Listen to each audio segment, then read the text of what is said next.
உடல்நலக்குறைவால் காலமான பழம்பெரும் நடிகை சவுகார் ஜானகி உடல் சென்னை ஆழ்வார்பேட்டையில் உள்ள இல்லத்தில் பொதுமக்கள் அஞ்சலிக்காக வைக்கப்பட்டிருக்கிறது.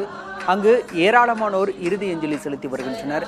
விவரங்களை செய்தியாளர் புனிதா பாலாஜியிடம் கேட்கலாம். புனிதா பாலாஜி, கிட்டத்தட்ட 400க்கும் மேற்பட்ட படங்களில் நடிச்சவங்க. தற்போது அவருடைய இறுதி அஞ்சலில முக்கியமான அரசியல் தலைவர்கள், சினிமா பிரபலங்கள் வந்திருக்காங்களா? என்ன விவரம்?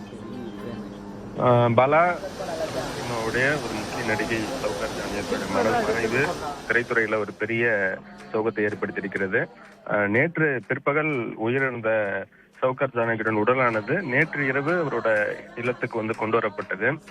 இல்லத்துல தனி உறவினர்கள் தொடர்ந்து உறவினர்கள் அஞ்சலி செலுத்திய பின்னர் அவருடைய உடல் அவரோட இல்லத்துல வெளியே பொதுமக்களோட அஞ்சலிக்காக காலை முதல் வைக்கப்பட்டிருக்கிறது. காலை நடிகர் MS பாஸ்கர் உள்ளிட்ட திரைப்படங்கள் தொடர்ந்து சவுகார் ஜானகியின் உடலுக்கு அஞ்சலி செலுத்தினார்கள். இது தவிர்த்து அந்த பக்கத்தில் இருக்கக்கூடிய மக்கள், சவுகார் ஜானகியுடைய பழகிய அக்கம்பக்கத்து வீட்டுக்காரர்கள் மற்றும் பொதுமக்கள் எல்லாம் தொடர்ந்து அஞ்சலி செலுத்திட்டு இருக்காங்க.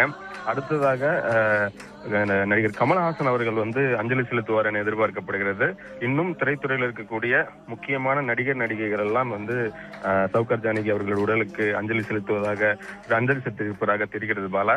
ஏன்னா அவங்க கிட்டத்தட்ட ஒரு 70 ஆண்டுகளுக்கு மேலான ஒரு திரைப்பயணத்தை கொண்ட ஒரு பெரிய நடிகை அவங்க. இது மட்டும் இல்லாம அரசியல் தலைவர்களும் தொடர்ந்து அஞ்சலி செலுத்துவதற்கான ஏற்பாடுகள் நடந்துட்டு வருது.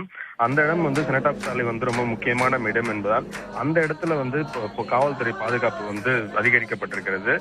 கிட்டத்தட்ட ஒரு 6-7 மணி நேர அஞ்சலிக்கு பிறகு மாலை 5 மணி அளவுல செனட் சாலையில் இருக்கக்கூடிய இல்லத்திலிருந்து சவுகார் ஜானகியின் உடல் எடுத்து செல்லப்பட்டு பெசநகர் மின்மயானத்துல தகனம் செய்யப்பட இருக்கிறது பாலா.